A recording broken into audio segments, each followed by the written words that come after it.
Olá pessoal, dando continuidade ao estudo do eletromagnetismo clássico, hoje nós vamos começar a estudar a chamada Lei de Gauss.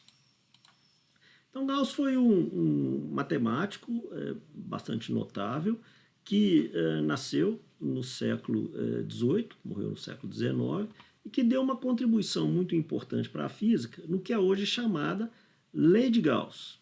Okay? A Lei de Gauss é uma das equações fundamentais do eletromagnetismo clássico, é uma das 4 equações de Maxwell, como a gente vai ver lá para o finalzinho do curso. Ok? Bom, antes de prosseguir, eu só gostaria de falar uma coisa sobre questão de notação. Alguns livros, eles costumam representar vetores sem aquela setinha aqui em cima, mas eles representam com letras em negrito. Okay? Então, sempre que a gente tiver negrito aqui, a gente pode estar falando de vetores. Ou se não, a gente tem a representação com setinha aqui em cima. Okay? Bom, qual que é o propósito da lei de Gauss? Basicamente, a lei de Gauss ela tem como objetivo a simplificação de problemas eletrostáticos quando a gente tem algum tipo de simetria na distribuição de cargas ou nas linhas de campo dessa distribuição de cargas. Okay? Nós vimos nas aulas passadas um princípio chamado princípio de superposição que permitia que a gente fizesse o cálculo de campos elétricos a partir de uma distribuição contínua de cargas.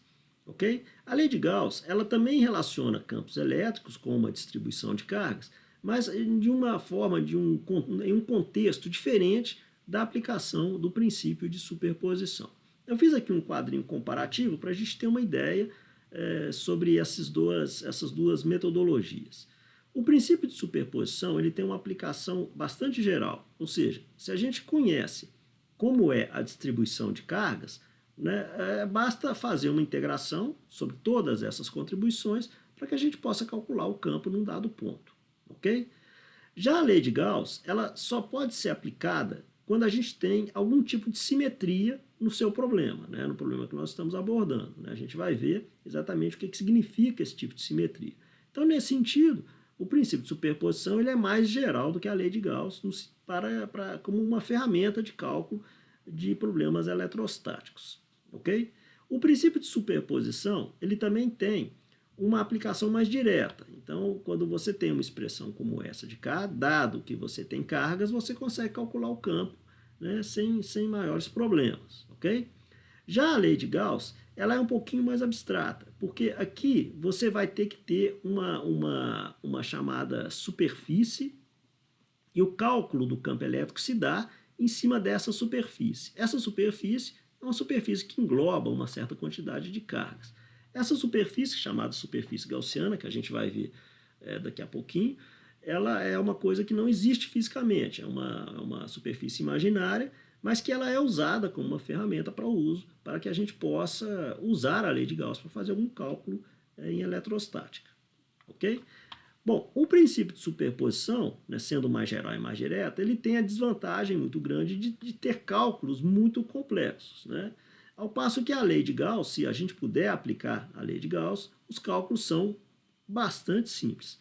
Então, como a gente vai ver na próxima aula, eu vou pegar uma distribuição contínua de cargas e vou usar os dois métodos, o princípio de superposição para fazer o cálculo do campo elétrico e depois vou usar em seguida a lei de Gauss para que a gente possa comparar as duas metodologias e ver que, de fato, podendo usar a lei de Gauss, a gente tem uma ferramenta matemática muito mais simples do que o princípio de superposição. Ok? Bom, um conceito fundamental para que a gente possa entender a lei de Gauss é o conceito de superfície gaussiana. A superfície gaussiana ela é sempre uma superfície fechada e que limita, que contém uma certa quantidade de cargas lá dentro. Ok? Por exemplo, aqui parece que a gente tem aqui uma carga com uma simetria esférica, então a gente tem aqui uma superfície gaussiana que também tem uma superfície que tem uma simetria esférica. Ok?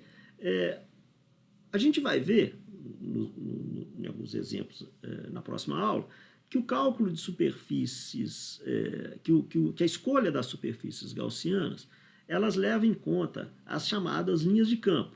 Então, a escolha de uma superfície gaussiana, ela vai de uma forma a simplificar ao máximo o meu problema a partir do estudo das linhas de campo. A gente vai ver com mais detalhes isso daqui a pouco, ok? Como eu falei, ela é uma superfície imaginária, a superfície gaussiana ela não tem realidade física, e o que a lei de Gauss nos proporciona é o cálculo do campo elétrico de uma distribuição de cargas na superfície gaussiana. Então, quando eu tenho uma distribuição de cargas, que eu posso não saber qual é, mas se eu tenho uma distribuição de linhas de campo que eu conheço, eu posso, através da lei de Gauss, relacionar essa distribuição de cargas lá dentro, limitada por essa superfície gaussiana, com o campo elétrico na superfície gaussiana. Ok? Então é basicamente isso que a lei de Gauss faz. Né? Ela relaciona os campos elétricos em sua superfície, na superfície gaussiana, com as cargas que produzem esses campos elétricos e que estão limitadas pela superfície gaussiana. Ok? Agora, um conceito muito importante para que a gente possa entender a lei de Gauss é o conceito de fluxo. Né? O fluxo ele tem uma definição muito simples. Né? Imagine que a gente tivesse uma certa área aqui. Vamos pensar, por exemplo, uma janela. Né? E essa janela, por essa janela passa um certo fluxo de ar aqui. E esse fluxo de ar eu posso quantificar a partir de um dado vetor velocidade v aqui. O fluxo que passa por essa janela, ele é definido por esse produto escalar aqui, V escalar A, sendo A um vetor, como ele está mostrado aqui, perpendicular a essa superfície e cujo módulo é o valor dessa superfície. Então essa daqui é a definição física de fluxo. Como a gente tem aqui um produto escalar, a gente tem então, abrindo em termos das normas dos vetores V e A, nós temos um cosseno aparecendo aqui. Isso faz com que o fluxo ele possa ser positivo, negativo ou nulo, ok? Dependendo do valor desse ângulo θ aqui. Bom, a partir desse conceito de fluxo, nós podemos definir o conceito de fluxo de campo elétrico de uma maneira bastante similar a essa, a partir dessa expressão, E escalar A, ok? É claro que quando a gente fala de campo elétrico, né, não tem nada atravessando uma dada superfície. O que tem são linhas de campo. Né? É diferente do conceito físico de um ar, né, de uma certa quantidade, uma certa massa de ar atravessando a superfície aqui. Né? Então, essa expressão aqui, para o fluxo de campo elétrico, ela é uma abstração da definição mais geral de fluxo para um caso qualquer em física. Ok? E por fim, a gente percebe que a unidade de fluxo de campo elétrico é dado por Newton vezes metro ao quadrado por Coulomb. Ok? Bom, agora, como que a gente calcula o fluxo por uma superfície gaussiana? Veja, uma superfície gaussiana ela é sempre uma superfície fechada. Ok? E esses vetores, que são os vetores perpendiculares à superfície, vamos voltar aqui um pouquinho nesse slide. Está vendo que esse vetorzinho A ele é sempre perpendicular, ele é sempre normal a uma superfície. Numa superfície gaussiana, por definição, esses vetores perpendiculares eles são sempre apontados para fora da superfície. Ok? Então, eu peguei aqui uma superfície gaussiana fechada, né? Nós temos aqui várias linhas de campo que entram e que saem nessa superfície gaussiana, e eu gostaria de calcular o fluxo de campo elétrico que está passando por essa superfície. Então eu pego essa superfície e divido essa superfície em várias pequenas areazinhas que eu chamei de ΔAI. E é cada localização dela em cima da superfície gaussiana. Ok? O fluxo de campo elétrico total seria a somatória sobre todas as contribuições de todas as áreas com os campos em cada um dos pontos. Né? De novo, eu chamo a atenção que a gente está sempre falando de vetores aqui. Né? Lembrar dessa anotação aqui. Então, para essa superfície gaussiana fechada, eu separei três areazinhas. Eu separei essa 1, a 2 e a 3. Na área 1, lembrando que o vetor ΔA ele sempre aponta para fora da superfície gaussiana, nós temos que o campo elétrico está apontando para dentro da superfície gaussiana. Isso faz com que esse ângulo θ seja um ângulo maior do que 90 e a contribuição para o fluxo de campo elétrico dessa superfície é negativa. Nessa superfície número 2, o campo elétrico ele é tangencial à superfície. E se ele é tangencial à superfície, sendo o ΔA normal a ela, o ângulo é de 90 graus e aí o fluxo é igual a zero. Então, em superfícies tangenciais, as linhas de campo são tangenciais, não há contribuição para o fluxo. E, finalmente, a superfície 3, nós temos os vetores ΔA e E formando um ângulo menor do que 90 graus, então nós temos um fluxo, uma contribuição positiva para o fluxo de campo elétrico.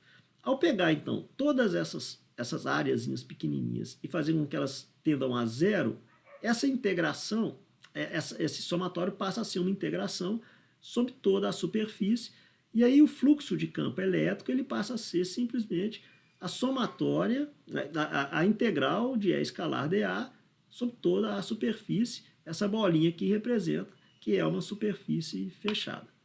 Ok? Bom, a partir disso, agora nós já podemos enunciar a lei de Gauss. Ela diz basicamente o seguinte: o fluxo de campo elétrico através de uma superfície gaussiana, lembrando, né, uma superfície gaussiana fechada, é proporcional à carga líquida envolvida pela superfície. Então, essa expressãozinha é basicamente a chamada lei de Gauss. Só que o fluxo, como a gente viu ali para trás, ele é dado por essa expressão aqui. Ok? O fluxo, então, é integral sobre uma superfície fechada, essa bolinha representa uma superfície fechada, de E escalar dA. E aí nós chegamos, então, na forma integral da lei de Gauss, que é dada por essa expressão que a gente viu lá no comecinho da apresentação. Quando a gente fala de forma integral, é porque a gente tem outras formas de representar a lei de Gauss, como, por exemplo, a forma vetorial. Né? A gente vai ver isso rapidamente, só lá no finzinho, quando a gente der uma olhada nas equações de Maxwell. Né? Duas coisas que são importantes a gente observar é que a superfície gaussiana ela é sempre fechada, né? Então essa superfíciezinha ela é sempre fechada, e a carga que a gente está encerrando na superfície gaussiana, né? Esse ENC aqui significa carga encerrada na superfície gaussiana, é sempre a carga líquida, ou seja, são as cargas positivas menos as cargas negativas. Ok? Bom, agora vamos dar uma olhadinha em algumas superfícies gaussianas para a gente começar a acostumar com a ideia dessa coisa abstrata. Né? Então, por exemplo, eu tenho aqui uma carga pontual. Né? Nós sabemos que os campos elétricos são todos radiais a essa carga pontual. Se eu pegar uma superfície gaussiana que não engloba essa carga pontual, cada linha de campo que entrar vai sair dela. Né? A gente pode perceber por aqui. Né? Isso faz com que essa integração aqui, né, ela vai ter que ser igual a zero. Né? Por quê? Porque toda contribuição positiva para o fluxo vai ser anulada por uma contribuição negativa para o fluxo de campo elétrico.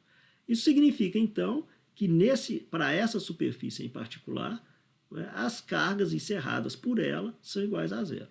Okay? Isso aqui é só um exemplozinho qualitativo, só para a gente começar a acostumar com a ideia de superfície gaussiana.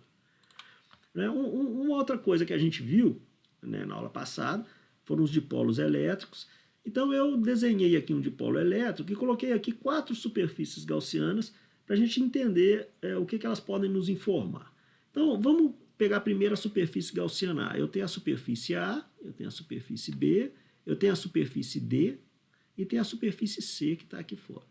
Bem, a superfície A, né, ela tem uma simetria esférica, né, que é a simetria da distribuição de cargas, e ela engloba uma carga positiva lá dentro. A superfície B, ela engloba uma carga negativa.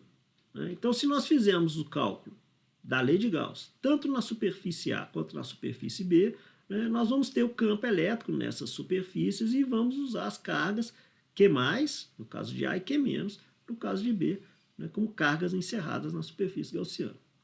Agora, na superfície, se eu tomar a superfície gaussiana C, né, notem que a carga líquida encerrada na superfície C vai ser a soma dessas duas cargas. O dipolo elétrico ela tem sempre cargas de mesmo modo, mas opostas. Então, eu posso afirmar que o campo elétrico nessa superfície, né, nessa superfície gaussiana C, ele vai ser igual a zero. Por quê? Porque a carga encerrada ali é igual a zero. Ok? E por fim, eu tenho aqui uma outra superfíciezinha D, que é muito semelhante ao que essa que a gente viu aqui atrás, né? É muito semelhante a ela, então o argumento é o mesmo, né? Então, todas as linhas de campo que entram em D saem em D. Ok? Agora, vamos supor que eu tivesse uma distribuição esférica de cargas, né? Ela pode ser ou uma carga pontual ou pode ser uma distribuição esférica de cargas que tem um campo elétrico radial como essa de cá. Ok? Qual superfície gaussiana escolher para fazer o cálculo do campo elétrico na superfície gaussiana? Bem, eu tomei uma superfície irregular aqui que parece uma batata e coloquei a carga lá dentro. Ok? Bem, nessa superfície irregular eu peguei uma areazinha infinitesimal dA. Ok? E peguei, separei ela para a gente estudar o que se passa aqui. Bem, se a gente observar bem, né, o vetor campo elétrico perpendicular a ela é esse vetor E perpendicular. Esse vetor aqui, ele não é perpendicular, mas forma um ângulo φ com esse vetor perpendicular. Esse vetor E perpendicular, ele é colinear a dA. O que significa isso? Significa que ao tomar esse produto escalar aqui, eu estou projetando essa área em cima de uma esfera centrada na carguinha aqui, ok? Bom, o que isso quer dizer, afinal de contas? Quer dizer o seguinte, se eu escolher uma superfície gaussiana para essa distribuição de cargas com simetria esférica, se eu escolher uma superfície gaussiana toda doidona e toda complicada, eu vou ter um cálculo extremamente complicado para chegar no mesmo resultado que um cálculo usando uma superfície gaussiana esférica. Ok?